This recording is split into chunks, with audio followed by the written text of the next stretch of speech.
যে এই জুলাই আগস্টের 24শে জুলাই আগস্টের আন্দোলনটা যে ষড়যন্ত্রমূলক একটি ঘটনা ছিল, সেটির সঙ্গে জামাতে ইসলাম এটির মূল চালিকা শক্তি হিসেবে কাজ করেছে। আর এখানে আন্তর্জাতিক ষড়যন্ত্রের সঙ্গে সম্পূর্ণরূপে ফাইন্যান্সিয়াল এবং সাবস্টেন্সিয়াল সব ধরনের কাজটা করেছে হচ্ছে আপনার ডক্টর ইউনূস।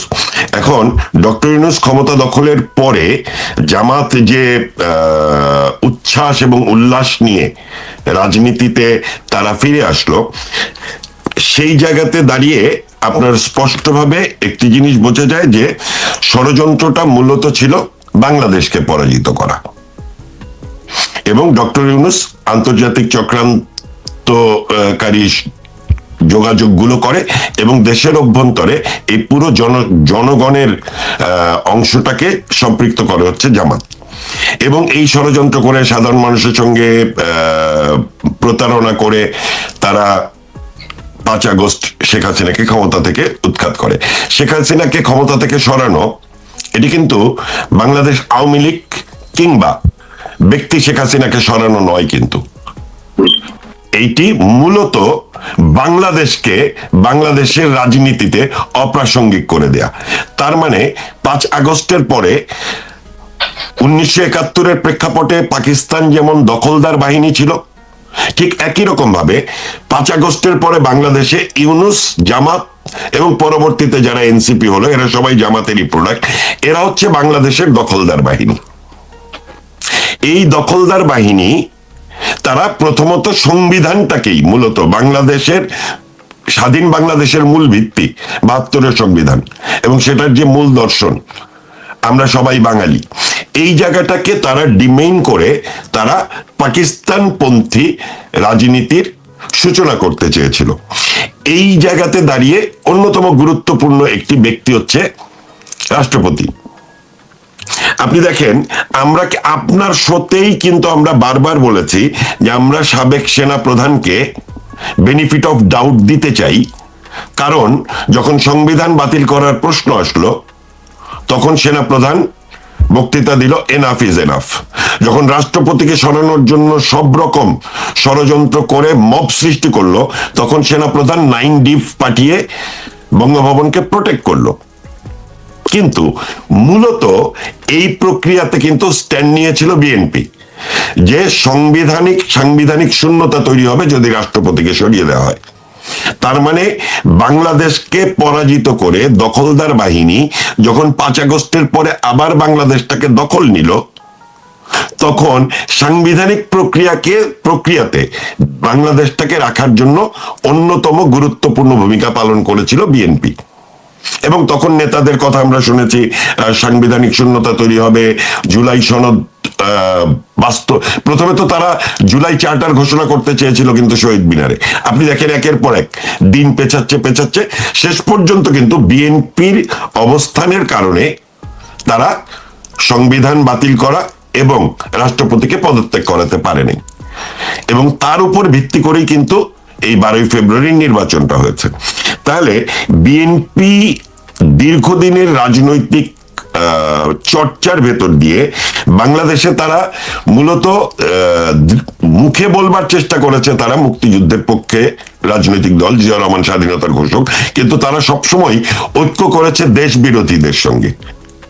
জামাত দীর্ঘদিন বিএনপির সাথে ছিল, কিন্তু এই 12ই ফেব্রুয়ারির নির্বাচনে জামাত আর বিএনপি মুখোমুখি দাঁড়ালো।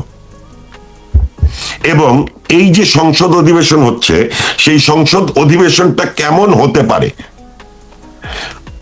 মানে পাশাপাশি থাকার তো কোনো সুযোগই নেই, মুখোমুখি হওয়ার জন্য কতটা সাংঘর্ষিক হতে পারে।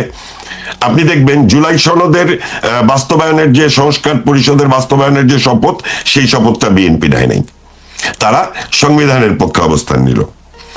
তারপরে রাষ্ট্রপতির পদত্যাগ, সংবিধানের পক্ষে অবস্থান নিল, এবং এই অধিবেশনে কিন্তু রাষ্ট্রপতিই কিন্তু প্রথম অধিবেশনে যে রাষ্ট্রপতির ভাষণ হয়, সেই ভাষণটা কিন্তু এই শাহাবুদ্দিন আহমেদ চুপ্পুই দিবে। তাহলে বিএনপি যেহেতু যে কোনো ভাবেই হোক না কেন আজকে তাদের রাজনীতিটা টিকিয়ে রাখার জন্য বাংলাদেশের পক্ষে অবস্থান নিয়েছে, যদিও তারা অ্যান্টি আওয়ামী লীগ, এবং অ্যান্টি আওয়ামী লীগ রাজনীতি করাই মানে দেশ বিরোধী রাজনীতি, সেই জায়গাটাকে তারা কিছুটা হলেও পরিষ্কার করে যে না, তারা দেশের পক্ষে, এই অবস্থানটা নিল। কিন্তু এই অধিবেশনে কি কি হতে পারে তা বোঝার জন্য শুধু তার আগের এই যে এনসিপির রাষ্ট্রপতি অবৈধ, অবাঞ্ছিত, তাকে বাদ দিতে হবে এবং সংবিধান সংস্কার করতে হবে, এই জায়গাটা দাঁড়িয়ে জামাত এবং বিএনপি একদমই মুখোমুখি অবস্থান নিবে বলে আমাদের ধারণা। But it's too early to say, কারণ বিএনপি শেষ পর্যন্ত গিয়ে বাংলাদেশের পক্ষে শেষ পর্যন্ত থাকবে কিনা তাদের ক্ষমতায় টিকে থাকার জন্য, সে ব্যাপারে আমরা স্পষ্ট করে এখনই বলতে পারি না। দৃশ্যমান যা, তাতে মনে হচ্ছে জামাত এবং বিএনপি মুখোমুখি হবে। আমরা একটু স্বাধীন করছি, দেশ স্বাধীন করছি, আপনি কিভাবে দেখছেন? আমিও হাকাম ভাই যেটা বলছিলেন ওই সূত্র ধরে আমি বলি যে এটা মুখোমুখি মুখোমুখি হবে, পাশাপাশি থাকবে না, তবে সাংঘর্ষিক হবে না। কারণ বিএনপি হচ্ছে মধ্যপন্থী একটা দল, সুবিধাবাদী। তার সুবিধা যখন যেই দিকে, এই যে জুলাই গণপরিষদ তারা শপথ নেয়নি, কারণ তারা সমস্যায় পড়বে। এইটা বাংলাদেশের জন্য করেনি, আওয়ামী লীগকে সহযোগিতা করেনি, এটা তাদের সুবিধার জন্য তারা এই কাজটা করেছে, আর কিছু না। আর আকাম ভাই যেটা বললেন যে 5ই আগস্ট যেখানে, ওই কথাটা আমিও বলতে চাই যে এখানে শেখ হাসিনা পতন ছিল না, এটা পুরোপুরি সরাসরি ছিল বাংলাদেশের পতন, স্বাধীনতার, মুক্তিযুদ্ধের। এইটা হচ্ছে ইউনূসের কোড চাল। ইউনূস যতদিন ক্ষমতায় ছিল, এই দখলদার ইউনূসের সর্বশক্তি দিয়ে সব প্ল্যানটা ছিল জামাতকে ক্ষমতায় বসানো। কিন্তু শেষ পর্যন্ত যত দিন গেছে ইউনূস বুঝতে পেরেছে যে এটা সম্ভব হচ্ছে না। ওইখানে আরেক ধরনের একটা চাল আমেরিকার সাথে ডিপ স্টেটের, যেটা 78টা সিট অল টুগেদার আসন পেয়েছে জামাত। এখানে আমি দেখব, ব্যক্তিগতভাবে আমি দেখছি জামাতের বিজয় হয়েছে। জামাত এইখানে, ইউনূস অনেকটা সাকসেসফুল। সংসদে 12 তারিখ কি হবে এটা ধারণা করতে পারি, মুখোমুখি তো থাকবে, কিন্তু এই বিএনপি সরকারকে আমার ধারণা জামাত শাসন করবে। যদিও তারা আসনের দিক থেকে সংখ্যায় কম, কারণ তাদের সাথে আমেরিকা থাকবে, ইউনূস থাকবে, এই অপশক্তি সবসময় থাকবে। বিএনপি এখন যারা রাজনীতিতে আছেন, সিনিয়র লিডার, আগের কয়েকজন ছিলেন, মান্নান ভুঁইয়া, ওনাদের সময়কার কিছু নেতা ছিলেন, নেতৃত্ব ছিল, তারা আরেক ধরনের প্রজ্ঞাবান বিজ্ঞ রাজনীতিবিদ ছিলেন। এখন বিএনপির মধ্যে আমি ওইভাবে দেখি না। যে কোনো সময় যে কোনো তারা সিদ্ধান্ত নিতে পারে, বদলে নিতে পারে, মানে নীতিহীন রাজনীতি করবে। এইখানে প্রশাসনের মধ্যে সবচেয়ে বেশি গত 17 বছর থেকে ইউনূস দখলদার সরকারের সময় সব সেক্টরে জামাতের লোকজন তারা রিক্রুট করেছে, বসিয়েছে। এইখানে এই জায়গায় বিএনপি পরাজিত, কোনো পাত্তাই পাবে না। আর্মি থেকে শুরু করে, আইন শৃঙ্খলা বাহিনী থেকে শুরু করে হোক, 78 আসন সংখ্যা অনেক কম বিএনপির থেকে, তারা শাসন করবে, তারা মাস্তানি করবে।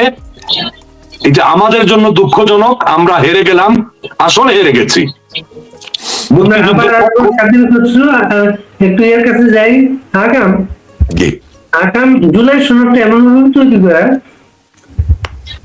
যারা তৈরি করেছিল তারা হয়তো মনে করেছিল যে এখানে জামাত এনসিপি মিলে 30টা আসন পেতে পারে, 30-35টা। এর জন্য 30 জনের কোরাম হলেই কিন্তু এটা পাশ করবে, এমন ভাবে তৈরি করে রাখা। কিন্তু এটা আপনি কি দেখেন? না, এইখানে জামাত 30টা পেলেই হবে এরকম পরিকল্পনা ছিল না। যেটা স্বাধীন ভাই বললেন যে জামাতকেই ক্ষমতায় আনার প্রক্রিয়াটাই ছিল ডক্টর ইউনূস, এবং এখানে আন্তর্জাতিক ভাবেও পুরো চক্রটাই সেই দিকেই এগিয়েছিল। কারণ আবারও প্রথম যে শব্দ সেন্টেন্সটা ব্যবহার করেছি, বাংলাদেশকে পরাজিত করাই তাদের মূল লক্ষ্য ছিল। এবং সেক্ষেত্রে বাংলাদেশ তখনই পরাজিত হবে যখন 30 লক্ষ শহীদের রক্তের বিনিময়ে লেখা সংবিধান বাতিল হবে। এবং জুলাই সনদ বাস্তবায়ন হলে এই সংবিধানটা বাতিল হয়ে যাবে। কিন্তু বিএনপি ওই যে নোট অফ ডিসেন্ট দিয়ে রেখেছে, ক্ষমতায় আসার পরে তারা কিন্তু জুলাই সনদের এই শপথটা যেমন নিল না, আবার বলেছে সকল দল মিলে যেই সমস্ত বিষয়ে ঐকমত্য হয়েছে সেগুলো তারা বাস্তবায়ন করবে। অর্থাৎ সহজ অর্থে রাষ্ট্রপতি এবং প্রধানমন্ত্রীর ভেতরে ক্ষমতার ব্যালেন্স করা, তারপরে 2 টার্মের বেশি প্রধানমন্ত্রী হতে পারবে না, এগুলো বিএনপির 31 দফার ভেতরেও ছিল, শুধু সেইগুলোই তারা বাস্তবায়ন করবে। কিন্তু বাংলাদেশের স্বাধীনতা সার্বভৌমত্বের যে মূল 4টি স্তম্ভ, গণতন্ত্র, ধর্মনিরপেক্ষতা, জাতীয়তাবাদ এবং সমাজতন্ত্র, এই জায়গাটাতে দাঁড়িয়ে তারা এই মূল নীতিতে হাত দিতে পারবে না। জিয়াউর রহমান তো প্রথমেই বিসমিল্লাহ যুক্ত করেছিল এবং এরশাদ এসে রাষ্ট্রধর্ম ইসলাম করে যেই প্রক্রিয়াটাতে এগিয়েছিল সেটি হচ্ছে একটি বাঙালি মুসলমানের রাষ্ট্র হিসেবে বাংলাদেশকে প্রতিষ্ঠা করতে চেয়েছে। কিন্তু 5 আগস্টের পরে বাংলাদেশটার জন্য সবচেয়ে বড় যে প্রাপ্তিটা ঘটেছে সেটি হচ্ছে বাঙালি মুসলমানের দল বাংলাদেশ, এটা যারাই ভাবে তারা আসলে দেশ বিরোধী, স্বাধীনতা বিরোধী। বাংলাদেশ হচ্ছে মুক্তিযুদ্ধের প্রেক্ষাপটে নির্মিত 1972-এর সংবিধানের মাধ্যমে সংরক্ষিত সকল ধর্ম, বর্ণ, গোত্র নির্বিশেষে সকলের বাংলাদেশ। তো সেই জায়গাটাতে দাঁড়িয়ে জুলাই সনদের বাস্তবায়নের জন্য তারা কি পরিকল্পনা করেছিল সেটি কিন্তু মুখ্য নাই। আর এখন তারা বুঝতে পারছে যে তারা ওই যে সংবিধান বাতিলের যে প্রক্রিয়া, যেমন একটা রিল কিন্তু ভাইরাল হয়েছে ডাক্তার মুশতাকের, আলী রিয়াজের সঙ্গে কথোপকথনের এক পর্যায়ে সে ইন্টারভিউতে বলেছে যে আলী রিয়াজ আমাকে বলল আপনারা 72-এর সংবিধান বাঁচাতে চান, পারবেন না।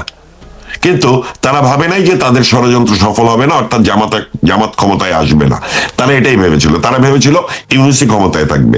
সুতরাং সেই জায়গাতে দাঁড়িয়ে ইউনূসের উপর ভর করে সংবিধান বাতিলের প্রক্রিয়াটি, আলী রিয়াজের যে পরিকল্পনা ছিল, ষড়যন্ত্র ছিল, সেটি ফেল করেছে। সুতরাং জুলাই সনদ কিন্তু এখন মুখ্য নয়। মুখ্য হচ্ছে জুলাই সনদকে ইস্যু করে জামাত এই সংসদকে অকার্যকর করার চেষ্টা করবে মুখোমুখি দাঁড়িয়ে। আচ্ছা, সংসদ অকার্যকর হলে কি হবে? আবার তো ফিরে আসবে রাজপথে জামাতকে মুখোমুখি করার মতো হওয়ার মতো শক্তি কিন্তু বিএনপির নাই। জামাত ভোট পেয়েছে কম। জামাতের যদি বাংলাদেশে 50 লাখ বা 60 লাখ ভোট থেকে থাকে, তাহলে ওই 60 লাখই কিন্তু তাদের কর্মী, ওই 60 লাখই কিন্তু আসলে জামাতের আমিরের ঘোষণা অনুযায়ী ওরা কিন্তু সৈন্যবাহিনী, এবং তারা রাষ্ট্রকে মোকাবেলা করার মতো শক্তি তারা রাখে। তারা সশস্ত্র, কি বলে আপনার উগ্র মৌলবাদী জঙ্গি গোষ্ঠী তাদের কাছে আছে, পাকিস্তান থেকে সরবরাহ করা অস্ত্র তাদের আছে। সুতরাং রাজপথে তারা যদি নিয়ে যেতে পারে তাহলে কিন্তু বিএনপিকে আবার তারা পরাজিত করতে পারবে। এবং এই জায়গাতে দাঁড়িয়েই কিন্তু বাংলাদেশ আওয়ামী লীগের রাজনীতিতে ফেরার একটা প্রেক্ষাপট কিন্তু তৈরি হয়ে গেছে। কারণ বাংলাদেশের মাটিতে জামাতে ইসলামীকে রুখে দেয়া, তাদের বিরুদ্ধে প্রতিরোধ গড়ে তোলা এবং তাদেরকে পরাজিত করে মুক্তিযুদ্ধকে প্রতিষ্ঠিত করা, এই কাজটি শুধুমাত্র বাংলাদেশ আওয়ামী লীগের পক্ষেই সম্ভব। সুতরাং এই নির্বাচনের ভেতর দিয়ে ইলেকশন ইঞ্জিনিয়ারিং বলি আমরা যারা বাংলাদেশ আওয়ামী লীগের রাজনীতির সঙ্গে জড়িত, তারা আমরা যদি বলি যে এটি একটি অবৈধ নির্বাচন, অংশগ্রহণমূলক নির্বাচন হয়নি, কিন্তু বাস্তবতা হয়েছে নির্বাচনটা হয়ে গেছে। এবং টু সাম এক্সটেন্ট আমরা বলতে পারি যে মুক্তিযুদ্ধ বিজয়ী হয়েছে। বিএনপি শেষ পর্যন্ত এই জায়গাতে থাকবে কি থাকবে না এটা অন্য কথা, কিন্তু মুক্তিযুদ্ধ যখন বিজয়ী হয়ে যায় তাহলে আওয়ামী লীগের রাজনীতিতে ফেরা একদমই প্রাসঙ্গিক হয়ে যায় এবং আওয়ামী লীগের জন্য লড়াইটা অনেক বেশি সহজ হয়ে যায়। কারণ তারা মুখোমুখি হবে বাংলাদেশ বিরোধী উগ্র মৌলবাদী জঙ্গি গোষ্ঠী জামাতে ইসলামী সহ সকল ইসলামিক রাজনৈতিক দলগুলোর বিরুদ্ধে বাংলাদেশ আওয়ামী লীগ মুখোমুখি হবে। সেক্ষেত্রে একটা সেকেন্ড বাড়ি ভাই, যে সব সেন্টেন্সটা ব্যবহার করেছে স্বাধীন ভাই, আমি একমত। অর্থাৎ মধ্যপন্থার রাজনৈতিক দল বিএনপি এখন কিন্তু সেফ সাইডে খেলতেছে। তারা জামাতকে যে কোনো ভাবে হোক আওয়ামী লীগের মুখোমুখি করে দিবে, যদি তারা সাস্টেইন করতে চায়, রাজনীতিতে ক্ষমতায় টিকে থাকতে চায়। এটি একমাত্র পথ বিএনপি। স্বাধীন খসরু, জি। রাষ্ট্রপতির ইন্টারভিউ নিয়ে অনেক আলোচনা হচ্ছে। রাষ্ট্রপতির সামনের যে ভূমিকাটা, 12 মার্চ সংসদে তিনি যে ভাষণ দেবেন, সেটা আরো নানা বিষয় তৈরি করতে পারে। তো এই ভাষণটা তো বিএনপি তৈরি করে দিবে। বিএনপি শোনা যাচ্ছে এখানে খালেদা জিয়ার জেল, মৃত্যু থেকে আরম্ভ করে নানা কিছু তুলে ধরা হবে আওয়ামী লীগকে রেখে যাওয়া রাষ্ট্রপতির মাধ্যমে। তখন আপনি কি প্রতিক্রিয়া দেবেন তখন? এটা বাড়ি বাড়ি দুঃখজনক। এইটা, এই যে ভাষণটা যেটা উনি দেবেন, এইটা বিএনপির সাথে বসেই কথা বলে, যে আপনি যে কথাটা বলেছেন যে বিএনপি লিখে দেবে, ওরা লিখে দেবে, উনি পড়বেন। হ্যাঁ হ্যাঁ হ্যাঁ, কিন্তু বিএনপির সাথে কথা বলে বিএনপি রাষ্ট্রপতি বসে এটা ঠিক করবেন উনি কি বলবেন, কি ভাষণ দেবেন। এইটা দুঃখজনক। এইটা উনি সুবিধাবাদী একটা দেবেন, বিএনপির পক্ষেই দেবেন। পরে আবার যেইভাবে এখন অনেক কিছু বলতেছেন, আমি জানি না সাংবিধানিক ভাবে উনি কি পদত্যাগ করতে পারতেন কিনা, যখন ওনাকে গৃহবন্দী করে রাখা হয়েছে। আমার মনে আছে 5ই আগস্টের পরে 1 মাস না 1.5 মাস পরে সেপ্টেম্বরে মনে হয় কি একটা রাষ্ট্রীয়, সেপ্টেম্বর না নভেম্বরে রাষ্ট্রীয় কোন একটা দখলদার ইউনূস সরকার রাষ্ট্রপতির একটা বাণী দিয়েছিল আওয়ামী লীগের বিরুদ্ধে সরাসরি বঙ্গভবন থেকে। তখন আমি এইটার প্রতিক্রিয়া হিসাবে একটা স্ট্যাটাস দিয়েছিলাম ফেসবুকে। আমাকে তখন, আপনিও চিনবেন, হাকাম ভাই চিনবেন, বদরুল হাসান চৌধুরী, বদরুল ভাই এখন লন্ডনে 5ই আগস্টের পরে সাংবাদিক, হ্যাঁ সাংবাদিক, বাংলাদেশ হাই কমিশনেও ছিলেন কিছুদিন আগে, আর সাংবাদিক ডেইলি স্টারের। বদরুল ভাই সরাসরি আমাকে ফোন করলেন ওই স্ট্যাটাসটা দেখার পরে, স্বাধীন ভাই বলেন, স্বাধীন ভাই আপনাকে এই জিনিসটা আমি ক্লিয়ার করতে চাই, এটা রাষ্ট্রপতির লেখা কোনো বাণী না, রাষ্ট্রপতি নিজেই জানেনই না, এইটা ইউনূসের প্রেস উইং, এই ডাস্টবিন শফিক, এরা নিজেরা করে ওনার নামে চালিয়ে দেয়। রাষ্ট্রপতির পরে আমি রাষ্ট্রপতিকে ফোন করেছিলাম এই ঘটনাটার পরে। তাই ঘটনাটা এক্স্যাক্টলি আমার মনে পড়ছে না, কিন্তু দেখার পরে যেটা হতেই পারে না, তখন এই বদরুল ভাই বললেন এটা রাষ্ট্রপতি কিছুই জানেন না, রাষ্ট্রপতি তো এই সিচুয়েশনে এই ধরনের এখন যা উনি বলতেছেন যে আমি কি যেন পেয়েছি, মানে রাষ্ট্রপতিকে ফোন করি, তিনি আমাকে বলেছিলেন আমাকে দিয়ে যে সাইন করে যেটা নেওয়া হয়েছে, যেটা মিডিয়ায় গেছে, সেটা এক জিনিস না। এই তো তারপরে এই ধরনের, তারপরে রাষ্ট্রপতি তো ইন্টারভিউতে এই কথাটা বলেই দিয়েছে যে উনি কিছুই জানতো না, জানতে দেওয়া হয় ইন্টারভিউতে বলেই দেওয়া হচ্ছে, প্রেস উইং সরানো হয়েছে, পরে আর কিছুই জানতো না। তারপরে ঈদের নামাজে যেতে দেওয়া হয়নি, আরো অনেক কিছু রাষ্ট্রীয় যে ইয়েগুলো, তারপরে ইউনূসের যে 14টা বিদেশ সফর, যাওয়ার আগে যাওয়ার পরে কোন ধরনের কোন রাষ্ট্রপতির সাথে কোনো ইয়েই নাই। তো আমি কিন্তু এটা জানি না হ্যাঁ জাতীয় ঈদের নামাজও পড়তে দেওয়া হয়নি এটাকে। এক্স্যাক্টলি দেওয়া হয়নি গৃহবন্দী অবস্থায়। তো ওই অবস্থায় আমার কথা হচ্ছে, আমি এইখানে সংবিধান সম্বন্ধে আমার এত না, জ্ঞান নেই, উনি কি পদত্যাগ করতে পারতো? না, আমি আপনাকে বলি স্বাধীন ভাই, আমাদের মানে এই যে বাংলাদেশটা 5 আগস্টের ষড়যন্ত্রের মধ্য দিয়ে বাংলাদেশ বিরোধীরা যে তারা দখল করেছিল, সেই জায়গাটা থেকে আবারও বাংলাদেশটা মুক্তিযুদ্ধের মধ্য দিয়ে অর্জিত বাংলাদেশের জায়গাতে যে মোটামুটি থেকে গেল বলতে পারি, সেটি কিন্তু রাষ্ট্রপতি যে পদত্যাগ করেননি, উনি যে রয়ে গিয়েছিলেন, অর্থাৎ সংবিধান সমুন্নত রাখার সর্বশেষ খুঁটি এটি কিন্তু রাষ্ট্রপতি ছিলেন। সেনাপ্রধান এবং রাষ্ট্রপতি এই দুইজনকেও সরিয়ে দেওয়ার সকল রকম প্রক্রিয়া কিন্তু ইউনূস সরকার করেছিল, এবং রাষ্ট্রপতি টিকে থাকাটাই বরং আজকে বাংলাদেশটা বেঁচে যাওয়ার অন্যতম একটা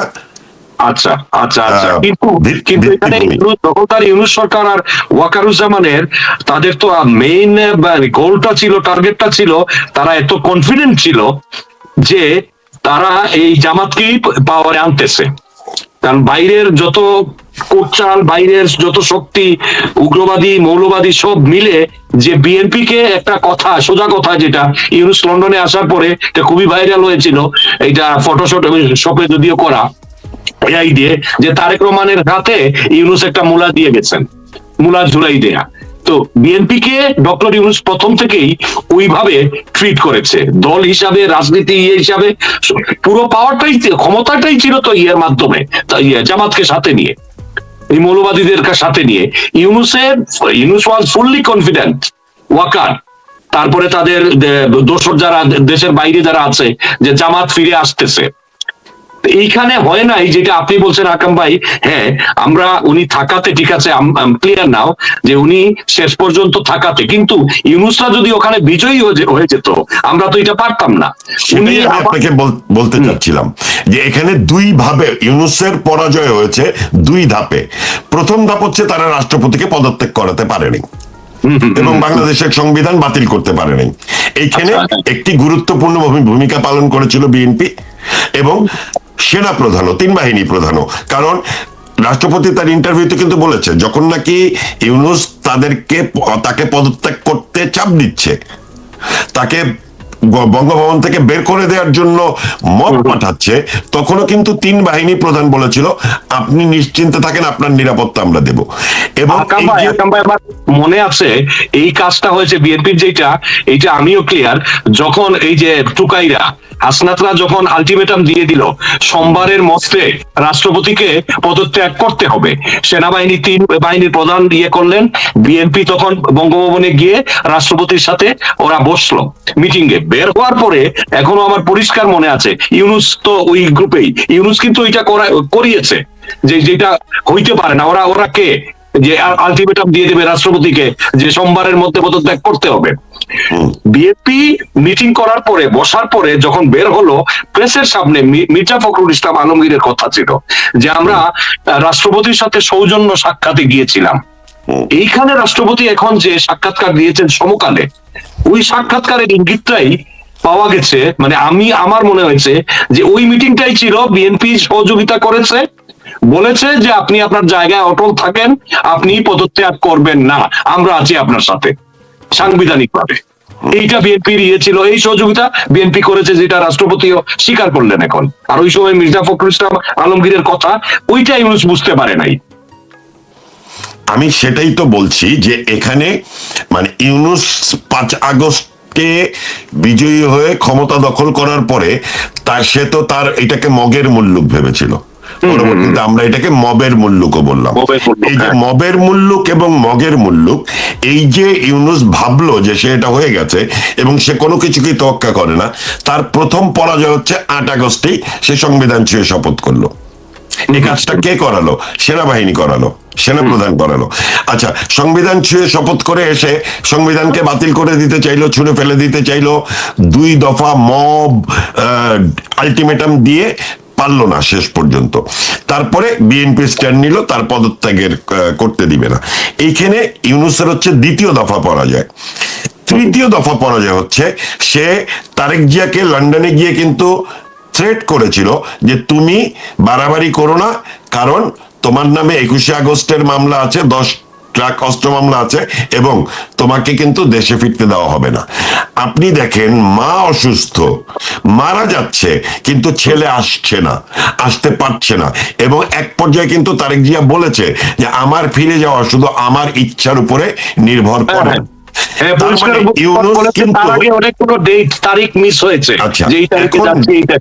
জাতীয় এবং আন্তর্জাতিক রাজনৈতিক চাপের কারণে ইউনুসের তৃতীয় দফা পরাজয় হচ্ছে তারেক জিয়ার দেশে ফিরে আসা।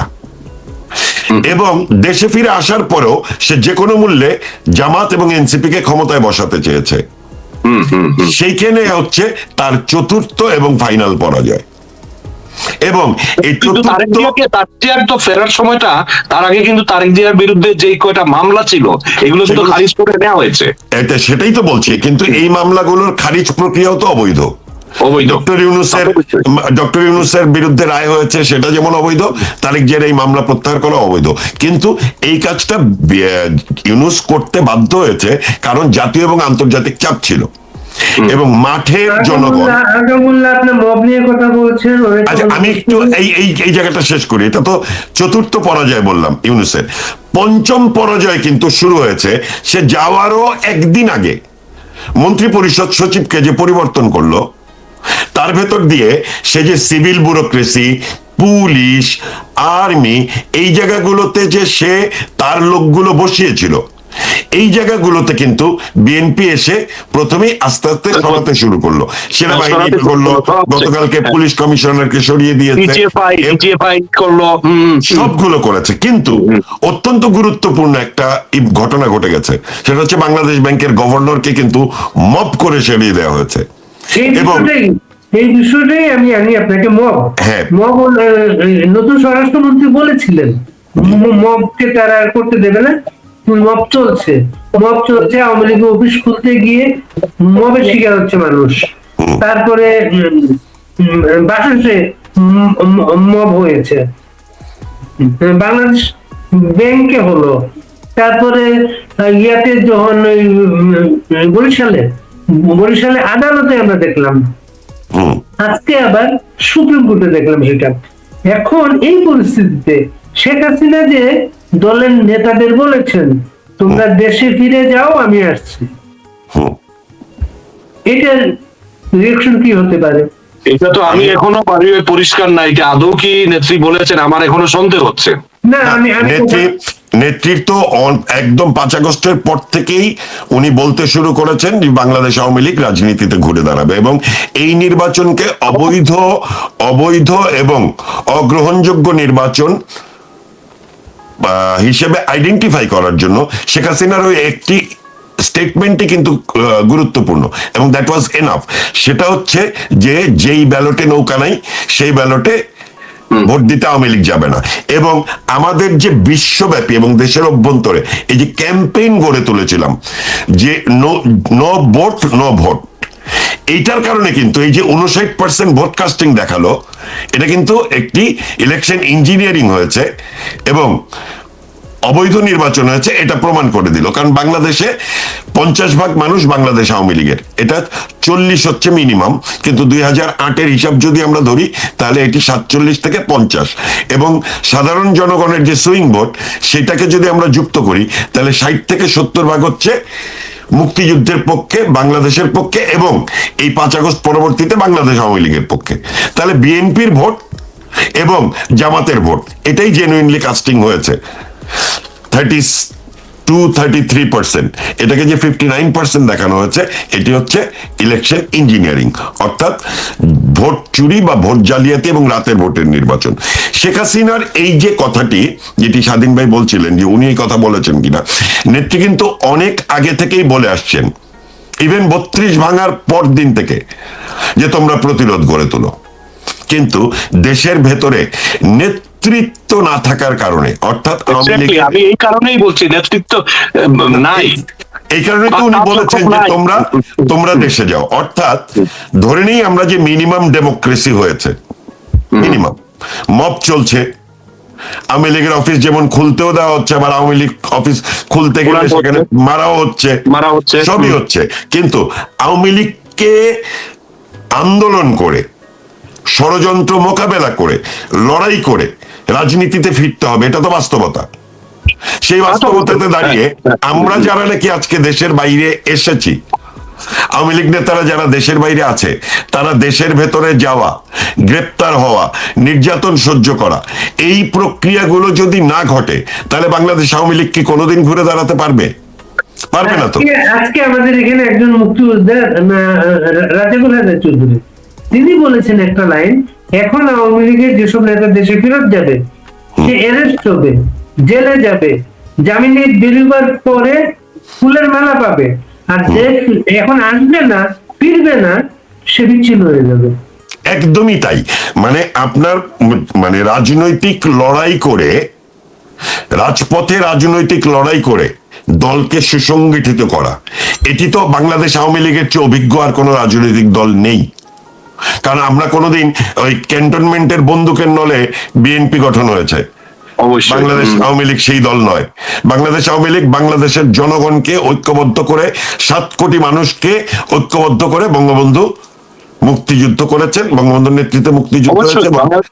আওয়ামী লীগ বাংলাদেশকে জন্ম দিয়েছে। সুতরাং কেউ যদি ওই 16 বছর যারা আওয়ামী লীগের ক্ষমতার সময় যারা বিভিন্ন রাজনৈতিক পদ পদবিতে ছিল, যারা একদমই এয়ার কন্ডিশন হাওয়ায় রাজনীতি করেছে, রাজপথে ঘাম ঝরায়নি, রক্ত ঝরায়নি, তারা এই অভিজ্ঞতা তো তাদের নাই। বাংলাদেশ আওয়ামী লীগ তাদের হাতেই নিরাপদ যারা শেখ হাসিনার নেতৃত্বে এবং নির্দেশে রাজপথে আন্দোলন করতে যাবে, মার খাবে, রক্ত ঝরবে, জেলে যাবে, কিন্তু জেল থেকে বেরিয়ে এসে আবার জনগণের প্রতিনিধি হবে। সুতরাং বাংলাদেশ আওয়ামী লীগকে সেই ধারায় ফিরিয়ে আনার জন্য শেখ হাসিনা যে কথাটি বলেছেন, বঙ্গবন্ধু কন্যা শেখ হাসিনা ভীষণ রকম রাজনৈতিক প্রজ্ঞা সম্পন্ন মানুষ। বাংলাদেশের রাজনৈতিক আমি অবিশ্বাসের কথা না, আমার ইয়ে ছিল যে এটা কি is this the right time, এই মুহূর্তে কি আমাদের যাওয়া উচিত? মুহূর্ত রাজনৈতিক পরিস্থিতি, ইলেকশন হয়েছে বাংলাদেশে, আগে কোন ইলেকটেড গভর্নমেন্ট ছিল না। এই নতুন রাজনৈতিক কিন্তু সংসদ তো শুরু হয়নি আসলে, তো এখন তো ফাও টাইম, এই সরকার কিন্তু এখন তাদের যাত্রা শুরু করেনি। নেত্রী ওয়ার্ম আপ করতে বলে দিয়েছে, আর আচ্ছা, 3 মাস লাগবে, 4 মাস লাগবে। কিন্তু বাংলাদেশ আওয়ামী লীগের নেতারা যারা নাকি দেশ থেকে বাধ্য হয়েছিল, কিন্তু যারা রাজপথের অভিজ্ঞতা নিয়ে বাংলাদেশ আওয়ামী লীগের নেতৃত্বে ছিল কিংবা আছে, তারাই বাংলাদেশ আওয়ামী লীগটা ভবিষ্যতে করবে এবং নেতৃত্ব দেবে।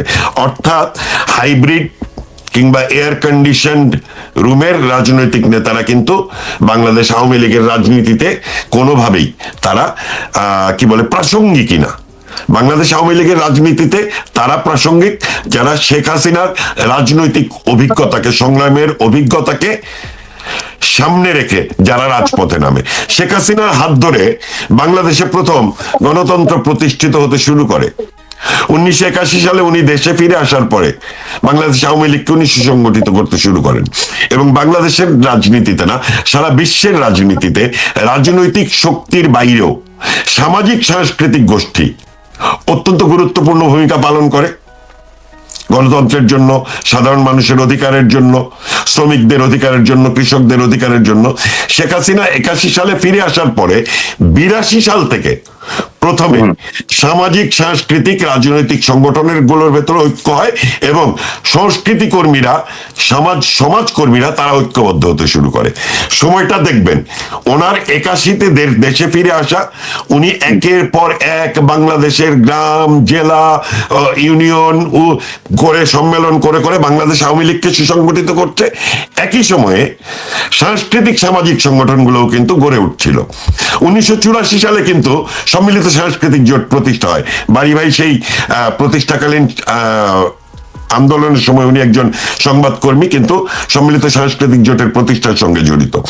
এই যে শেখ হাসিনার দেশে ফিরে আসা এবং রাজপথকে ঐক্যবদ্ধ করা, সেই অভিজ্ঞতাকে কাজে লাগিয়ে আওয়ামী লীগ পুনরায় ফিরে আসবে। কিন্তু সেই ফিরে আসার জন্য যারা পালিয়ে আসতে বাধ্য হয়েছিল তাদেরকে দেশে যেতে হবে। কয়েকদিন আগেও যদি তারা দেশে যেত তাদেরকে তো মব করে মেরে ফেলতো। আমরা তো দেখেছি জেলখানায় পর্যন্ত আওয়ামী লীগ নেতাকে, এখন পর্যন্ত 212 জন বিভিন্ন পর্যায়ের আওয়ামী লীগের নেতাকে জেলখানায় মেরে ফেলা হয়েছে। হ্যাঁ, মেরে ফেলা হয়েছে। আরো ব্যক্তি আছে, অনেক খবর আমরা পাচ্ছিও না। হ্যাঁ, না, তারপরে মব করে মেরেছে 5 আগস্টের পরে। তার চেয়েও ভয়ঙ্কর হচ্ছে বাসা থেকে তুলে নিয়ে গিয়ে মেরে খালে বিলে লাশ ফেলে দিয়েছে। সাংবাদিক বিভুরঞ্জনের মতো অসংখ্য সাংবাদিক যাদেরকে খুঁজে পাওয়া যাচ্ছে না। সুতরাং এই সকল কিছুর বিরুদ্ধে পরেও 12ই ফেব্রুয়ারির নির্বাচনের পরে একটি জায়গা তৈরি হয়েছে, সেটা হচ্ছে বাংলাদেশ আওয়ামী লীগের নেতৃবৃন্দ যদি দেশে যায় তারা মার খাবে, পুলিশ তাদেরকে পেটাবে, রাজনৈতিক কর্মীরা পেটাবে, বিএনপিও পেটাবে, পুলিশ পেটাবে। এখানে আমি আকামাই আপনাকে একটু থামাতে, সরি ইন্টারাপ্ট করছি, সরি ফর দ্যাট। যে মার খাবে, পুলিশ থামাবে, মব হবে, এইটা তো অবশ্যই হবে, বাট আওয়ামী লীগের লড়াই করতে হবে। এইটা প্রমাণ হচ্ছে এই যে রাজশাহী রেঞ্জের ডিআইজি অলরেডি গতকালকে না পরশু সরাসরি একটা কথা বলে দিয়েছে যে আওয়ামী লীগের কোন নেতাকর্মী যদি জেল থেকে মুক্তি পায় তারে অন্য মামলায় আবার ঢুকানো হবে। আমি আপনাকে বলি 5 মানে এখানে আইনের শাসন আমি কথাটা আইনের শাসন তো বলে নাই নাই থাকবে না, কিচ্ছুই থাকবে না। এবং আওয়ামী লীগ নেতাদের ভেতরে যদি কেউ ঘুণাক্ষরেও ভেবে থাকে যে বিএনপি ক্ষমতায় আসছে মানে আওয়ামী লীগের জন্য রাজপথ ফুলে বেছানো রাজপথ, এটি ভুল। বাংলাদেশ আওয়ামী লীগের রাজপথ অনেক বেশি কণ্টকাকীর্ণ, অনেক বেশি প্রস্তর খণ্ডিত, পায়ের রক্ত ঝরা দিয়ে শুরু হবে, বুকের রক্ত দিয়েই কিন্তু আবারও বাংলাদেশ আওয়ামী লীগকে রাজনীতিতে ফিরতে হবে। এবং এইখানে একমাত্র আশাবাদের জায়গা, শেখ হাসিনা বেঁচে আছেন। উনি পৃথিবীর যেখানেই থাকুন, উনি এই যে বলবেন একটি, এখন তো কি বলে তথ্য প্রযুক্তির যুগ, উনি যে কোনো একটা সরাসরি সম্প্রচারে এসে বলবেন যে লড়াই করো। ওই যে লগি বৈঠাল আন্দোলন হয়েছিল, ওই রকম আন্দোলনের ক্ষেত্র প্রস্তুত করার জন্য এখন আগে আওয়ামী লীগকে রাজনীতিতে ফিরতে হবে, এটা হচ্ছে প্রথম বাস্তবতা। এবং এটা আমি আপনার সাথে এগ্রি করছি, কিন্তু নেত্রীর এই যে আহ্বান, এই কথার সাথে, যেমন আমি ইউকের কথা যদি বলি, এখানে প্রায় 550 থেকে 600 মন্ত্রী থেকে শুরু করে ছাত্রলীগ, যুবদল, স্বেচ্ছাসেবক লীগ, ওই 5ই অগাস্টের পরে প্রায় 550-600 মতো মানুষ এখানে আছেন, ইউকেতে আছেন। তো আমি যদিও দলীয় ওইভাবে মানে কার্যক্রমের সাথে আমি জড়িত না, সদস্য না, তারপরেও যেতে হয়, কারণ আওয়ামী লীগ ছাড়া বাংলাদেশ নিরাপদ না। আওয়ামী লীগ হচ্ছে বাংলাদেশের প্রতিষ্ঠাকারী দল, রক্ষাকারী দল। আওয়ামী লীগই বাংলাদেশকে রাখবে। তো এইখানকার যে মন্ত্রী যখন ইয়াতে ফেসিস্টের দোষর বলে, যখন টিএসসি তে ইয়াদের স্বাধীন কর্মীদের ছবিতে জুতা মারা হলো, স্বাধীন কর্মী ঘোষণা দিয়ে বলেছিল আজ থেকে আমি ফেসিস্ট। হ্যাঁ, বলেছিলাম যে আজ থেকে আমি আওয়ামী লীগ, আমি ফ্যাসিস্ট, কালচারাল ফ্যাসিস্ট, আফসোস লীগ, স্বৈরাচারের পাঁচাটা লীগ, এই লীগ, আওয়ামী লীগ না হয়েও যদি আওয়ামী লীগের পক্ষের মানুষ, সমর্থনকারী, আমি বঙ্গবন্ধুর আদর্শে বিশ্বাস করি, মুক্তিযুদ্ধের পক্ষে বিশ্বাস করি, বাট আওয়ামী লীগের সদস্য না হয়েও এত মানে আখ্যাজন দেয়া হয়েছে। বাংলাদেশের 70% মানুষ এখন আমি ফ্যাসিস্ট এটা প্রাউডলি বলে, ভবিষ্যতে আরো প্রাউডলি বলবে। কিন্তু যে কথাটা আপনি বলছিলেন, আমি যে কথাটা শেষ করতে পারি, আওয়ামী লীগ নেতারা আহ্বানটা এইখানে ধরেন অনেক মন্ত্রী, অনেক সচিব, অনেকেই আছেন আওয়ামী লীগের, তারাও কনফিউজড যে আসলে কি যাওয়া, মানে ওই যে নেত্রীর কথার সাথে মিল রেখে ওই সুরে নেতৃত্বের একটা ব্যাপার, এটা দেশের থেকে হোক বাইরের থেকে একই সূত্রে গাথা, যেটা হওয়ার কথা এটা হচ্ছে না। আমি আপনাকে বলি, নেতৃত্ব ইথারে আহ্বান জানিয়েছে, তাই না? উনি বিশ্বের বাতাসে আওয়ামী লীগ নেতাদের নির্দেশ দিয়েছে। এখন এই ইথারের বার্তা যে শুনবে এবং যে অ্যাক্ট করবে, যে জীবনের ঝুঁকি নিবে, সেই বাংলাদেশ আওয়ামী লীগ করবে। এখন লন্ডনে 550 সাবেক কেন্দ্রীয় নেতা মন্ত্রী যারা আছে, তাদের ভেতরে যদি 5 জন এখানে এই ইথারের বার্তা শোনে এবং জীবনের ঝুঁকি নিয়ে রাজপথে আন্দোলন করতে বাংলাদেশে ফিরে যায়, তারাই বাংলাদেশ আওয়ামী লীগ করবে, তা বাকিরা করবে না। সুতরাং এদেরকে দিয়ে আপনি বিবেচনা করবেন না। আমি তো তার আগে বিবেচনা করছি না, মানে তাদের যে দেখে আমি কিছুটা আমি বলছি যে এটাই তো বললাম যে 16 বছরে এয়ার কন্ডিশন রুমে বসে রাজনীতি করার ভেতর দিয়ে বাংলাদেশ আওয়ামী লীগের রাজনৈতিক নেতা কর্মীদের রাজপথে থাকার যে প্র্যাকটিস, সেটাই তো নাই।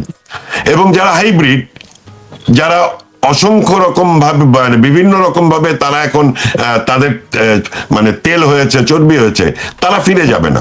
কিন্তু যারা বঙ্গবন্ধুর আদর্শে বিশ্বাস করে, অর্থাৎ বঙ্গবন্ধুর রাজনীতি করার অভিজ্ঞতাকে তারা জ্ঞান অর্জন করে সেখান থেকে, এবং শেখ হাসিনার রাজনৈতিক অভিজ্ঞতাকে সামনে রেখে যারা ভবিষ্যতে আওয়ামী লীগ করতে চায়, তারা শেখ হাসিনার পাঠানো এই ইথারে বার্তা শুনবে এবং দেশে যাবে।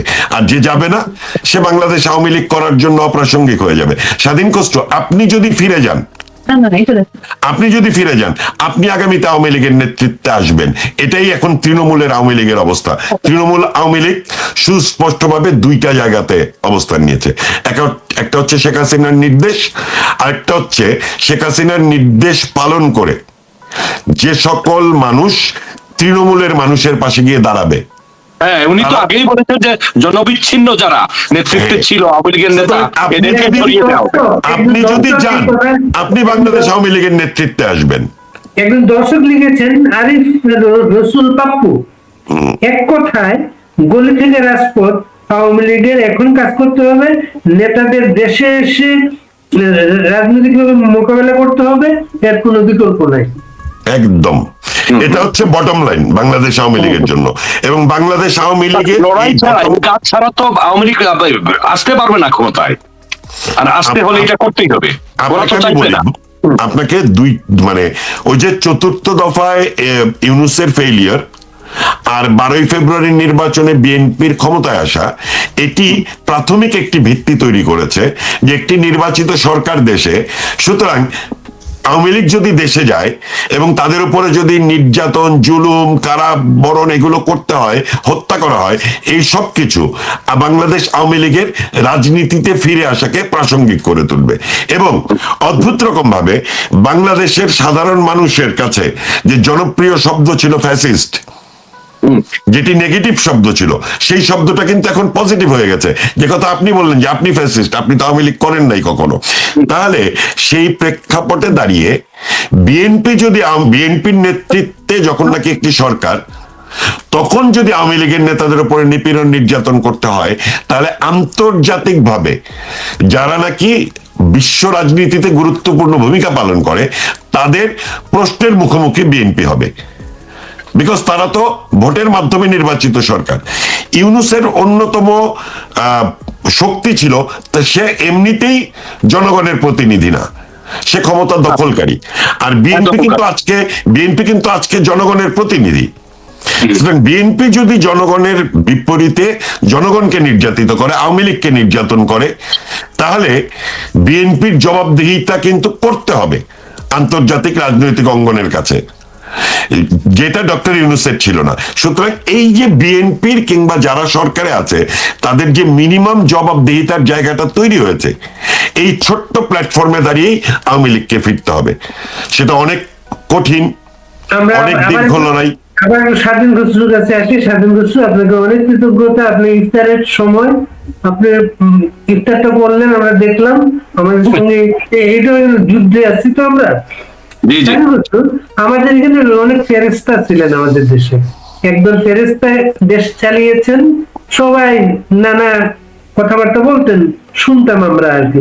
সেই ফেরেস্তাদের কথা বলা হচ্ছে মবের ভয়ে তারা সরকারি বাসা ছাড়তে চাচ্ছে ছাড়ছেন না, ছাড়ছেন না।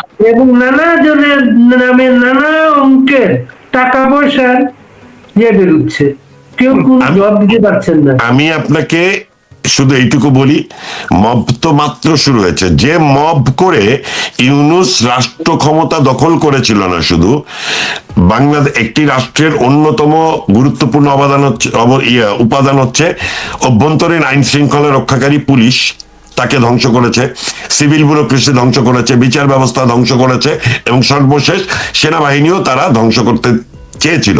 কিন্তু বিএনপি ক্ষমতায় আসার পরে তারা সেনাবাহিনীতে রদবদল করেছে, পুলিশের রদবদল করেছে, সিভিল ব্যুরোক্রেসিতে আস্তে আস্তে শুরু করেছে।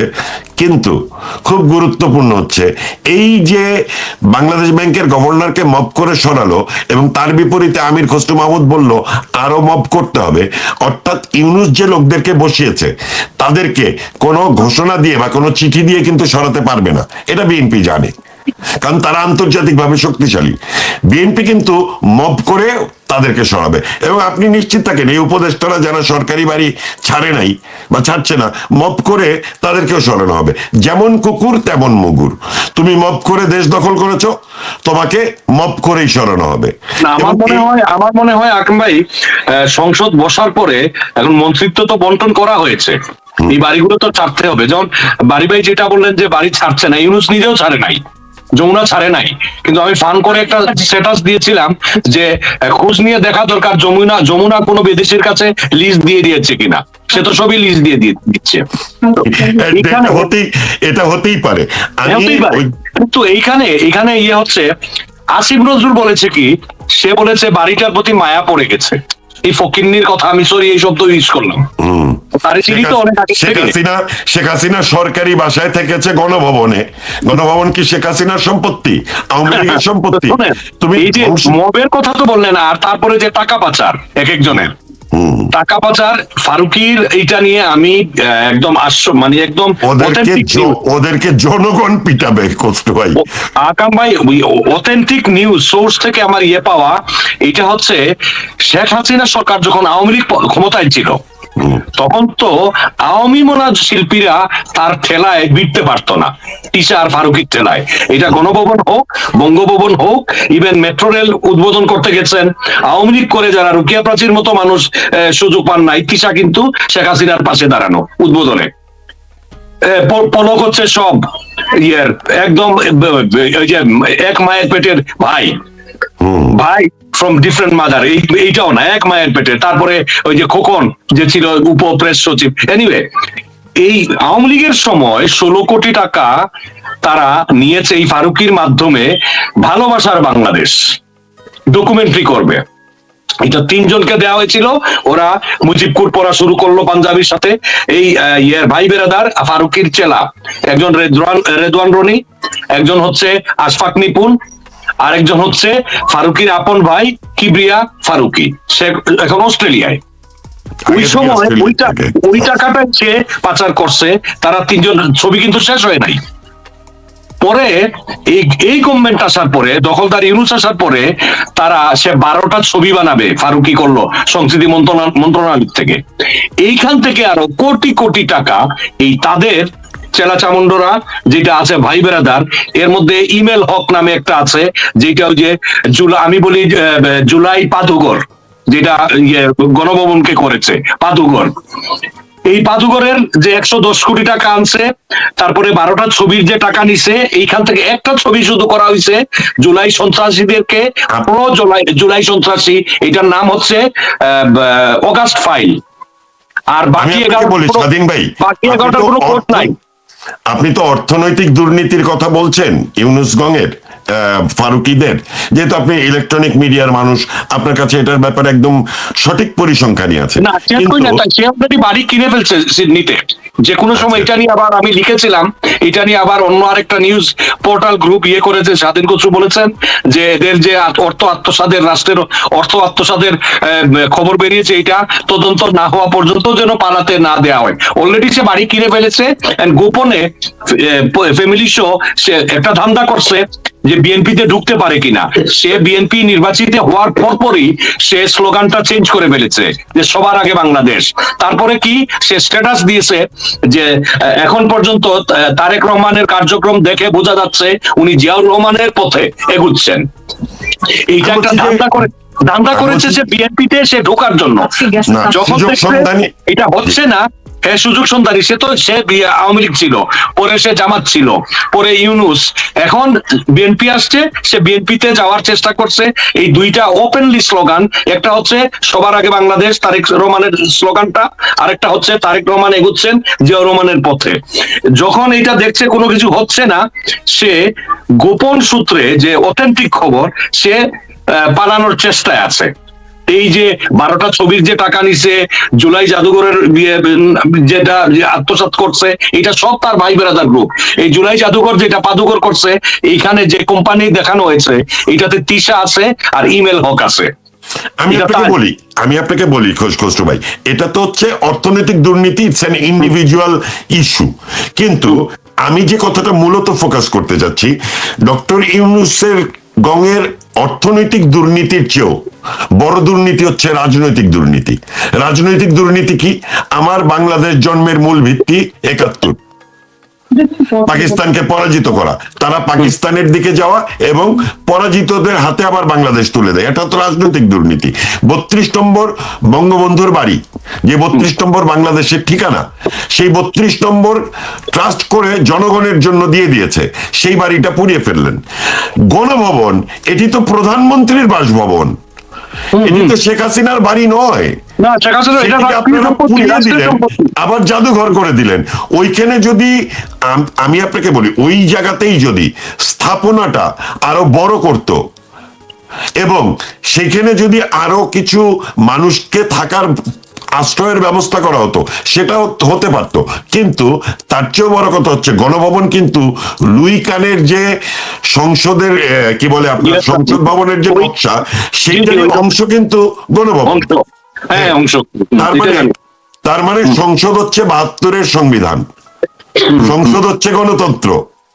সেই সংসদ এবং সংবিধানের অংশ যেই গণভবন, সেই গণভবনকে জাদুঘর বানিয়ে দেওয়া মানে কি? তার মানে বাংলাদেশের ইতিহাসের উপরে, মুক্তিযুদ্ধের ইতিহাসের উপরে আঘাত করা। সময় প্রায় শেষ, আমি আর হয়তো পাবো না। আমি আরেকটা কথা বলি, যে কথাটা এর আগে প্রসঙ্গ ছিল, যেই প্রসঙ্গে স্বাধীন ভাই এই উপদেষ্টাদের বিভিন্ন দুর্নীতির কথা বলবেন, এক লাইন বলবেন হচ্ছে যে আমাদের মত জাতীয় কবিতা পরিষদ হয়েছে এবং তিনি মানে 21 পদক পাওয়ার কথা ছিল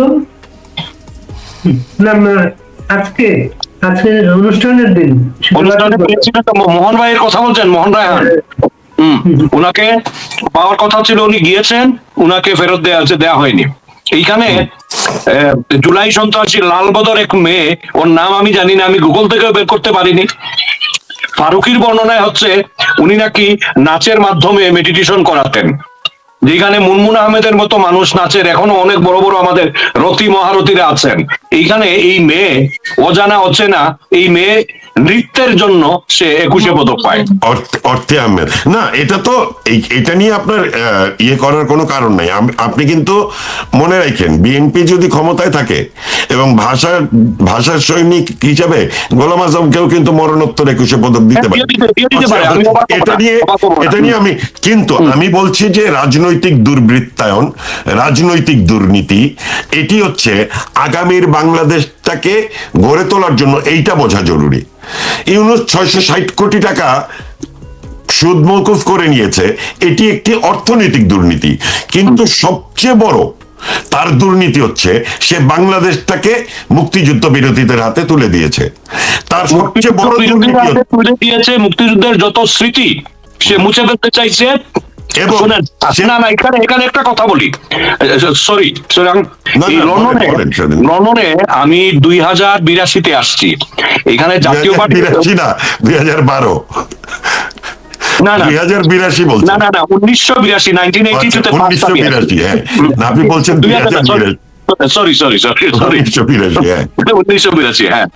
তো আসার পরের থেকে বাংলাদেশ সেন্টার বলে একটা সেন্টার আছে, এটা বঙ্গবন্ধু জাতির জনক বঙ্গবন্ধু, এটা বিলেত প্রবাসী বাঙালিদের অবদানের কারণে একটা বাংলাদেশ গভর্নমেন্টের টাকা একটা হাউস আছে, নামই হচ্ছে বাংলাদেশ সেন্টার, যেটা ইয়ে ছিল, এখানে লাইব্রেরি থাকবে, কালচারাল ইয়ে হবে, সেন্টার, রিসোর্স সেন্টার হবে। এইটা দলীয় ভাবে ভোগ করা হয়, ওই দিকে আমি যাচ্ছি না। এই বাংলাদেশ সেন্টারে প্রতি বছর, আমি 1982 থেকে আসার পরের থেকে আমি যাই, প্রতি বছর 21 ফেব্রুয়ারি যখন হয়, কারণ গাফফার ভাই তো এখানে ছিলেন, গত 2 বছর আগে উনি প্রয়াত হয়েছেন, তো 82 পর থেকে প্রত্যেক বছর 21 ফেব্রুয়ারিতে, 26 মার্চে, 16 ডিসেম্বরে এই বাংলাদেশ সেন্টারে বাংলাদেশ হাই কমিশনের পক্ষ থেকে প্রোগ্রাম করা হয়, অনুষ্ঠান করা হয়। এইবার 21 ফেব্রুয়ারির অনুষ্ঠান ইউনূসের শেষের দিকে তাসনিমকে সরিয়ে আবিদা ইসলাম নামে এক মহিলাকে নিয়োগ দেয় ইউনূস সরকার এই লন্ডন বাংলাদেশ হাই কমিশনে। এই মহিলা এই 21 ফেব্রুয়ারির অনুষ্ঠানটাতে জামাতে ইসলামের যে সাইমুম একটা গ্রুপ আছে, তারা যে হামদাত করিয়েছে, নাশিদ, যেটা আমার মন যদি হতো গান গাচ্ছে, 21-এর গান না। অনুষ্ঠানের শুরুতে গুটি কয়েক সাংবাদিক লন্ডন বাংলা প্রেস ক্লাবের সবাইকে জানায় নাই, গুটি কয়েক মানুষকে দিছে ওই জামাতপন্থী ইস্ট লন্ডন মসজিদ, চৌধুরী মঈনুদ্দিন যেখানে থাকে, ওই আখড়া জামাত শিবিরের, এখানের কিছু মানুষ আর কিছু প্রেসের মানুষ গেছে, যারা ওই জামাত, এরা বিএনপি, এরা গেছে। অনুষ্ঠানের শুরুতে সে আমার ভাইয়ের রক্তে রাঙ্গানো গান না, সে গাচ্ছে ওই শামীমুর শিল্পী, আমার মন যদি হইতো মদিনার পথ, সেই পথে হাঁটিত নবী, আমার নবী হযরত। এইটা হচ্ছে নতুন ভাষা দিবসের গান আমাদের। এইটা হচ্ছে কি সমস্যাটা হচ্ছে ইউনূসের করা। আমি আপনাকে বলি, ওরা এই ইসলামিস্টদের সবচেয়ে বড় শক্তিটা কি জানেন? আমি বাড়ি ভাই শেষ করবেন, আমাদের সময় শেষ। হ্যাঁ, স্বাধীন ভাইয়ের এই কথাটা একটা সেন্টেন্স বলি, সেটা হচ্ছে ইসলাম এই যে ষড়যন্ত্রগুলো এবং ইসলামী গান গাওয়া, এটি যে 21শে ফেব্রুয়ারির সংস্কৃতি নয়, এটি আপনি জানেন, কিন্তু ওরা এমন সেন্সিটিভ একটা গান গাইলো যে আপনি যদি এই গানটাকে নিষেধাজ্ঞা দেন তাহলে আপনাকে বিধর্মী ঘোষণা করতে পারবে, আপনাকে বেদর্মী মুরতাদ মোরতাদ ঘোষণা করে দিবে। এটা আমরা জানি। আমি আপনাকে একদমই শেষ করছি, বিএনপি বাংলাদেশ আওয়ামী লীগের জন্য কোনো ফুলের রাস্তা দিবে না, এবং শেখ হাসিনাকে তার যে বিচার প্রক্রিয়া আছে সেগুলো বন্ধ করবে না, তাকে সাজা দেওয়ার প্রক্রিয়া থেকে বেরিয়ে আসবে, এটি ভাবার কোনো কারণ নেই। কারণ আপনাকে বুঝতে হবে, ইউনূস সরকার বিডিআর হত্যাকাণ্ডের তদন্ত শুরু করেছিল, বিএনপি বলেছিল যে এটি নতুন করে তদন্ত হবে, কিন্তু সালাউদ্দিন কিন্তু ঠিক তার এক সপ্তাহ পরে আবারও ইউনূসের আন্তর্জাতিক চক্রান্তের চাপে, ষড়যন্ত্রকারীদের চাপে সে কিন্তু বলেছে ওই আগের তদন্ত কমিটি থাকবে। তার মানে শেখ হাসিনার বিচারিক প্রক্রিয়া যেটা ইউনূস শুরু করেছিল, বিএনপি তার বাইরে বেরিয়ে আসতে পারবে এরকম ভাবার কোনো কারণ নাই। আইসিটিতে তাজুলকে সরিয়ে দিয়েছে, তার মানে এটা ভাবার কোনো কারণ নাই যে শেখ হাসিনাকে তারা আইসিটি আদালতের মামলাগুলো থেকে রেহাই দিবে। বরং এই আইসিটিতে নতুন করে এসেছে যে হেফাজতের 2013-তে যে হত্যাযজ্ঞ হয়েছে সেই ব্যাপারে নির্দেশদাতা হিসেবে শেখ হাসিনার নামে প্রমাণ আছে, এটা তারা বলেছে।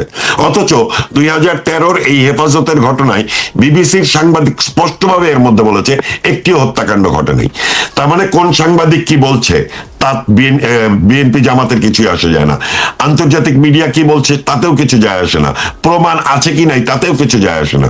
বিএনপিও কিন্তু ইউনূস সরকার যে প্রক্রিয়াটা করেছিল শেখ হাসিনাকে অপরাধী প্রমাণ করার ভেতর দিয়ে বাংলাদেশ রাজনীতিতে অপ্রাসঙ্গিক করা, সেই জায়গা থেকে বিএনপিও বের হয়ে আসেনি। তার অন্যতম উদাহরণ হচ্ছে বিডিআর হত্যাকাণ্ডের প্রক্রিয়াটা শুরু হয়েছে, এবং আইসিটিতে নতুন করে আসতেছে হচ্ছে হেফাজতের ঘটনা। আর জুলাই আগস্টের আন্দোলনের মধ্য দিয়ে শেখ হাসিনাকে যে বিচার করে সাজা দেওয়া হয়েছে, সেটি যদি আইনগতভাবে আইনসিদ্ধ না হয় এবং এটি যদি প্রমাণিত হয় তাহলে ওটা তো পুনঃতদন্ত হবে। কিন্তু পুনঃতদন্ত হওয়ার এবং শেখ হাসিনাকে ওইখান থেকে মুক্ত করার কোন প্রক্রিয়াতে বিএনপি সরকার যাবে না। আওয়ামী লীগকে রাজপথে ফেরার জন্য এই যে ছোট্ট প্ল্যাটফর্ম, অর্থাৎ একটি নির্বাচিত সরকার এসেছে এবং তাদের জবাবদিহিতা আছে, যেটা ইউনূসের ছিল না। এই জবাবদিহিতা আছে, এই জায়গা থেকে শুরু করে জীবনের ঝুঁকি নিয়ে কিন্তু বাংলাদেশের রাজনীতিতে প্রবেশ করতে হবে।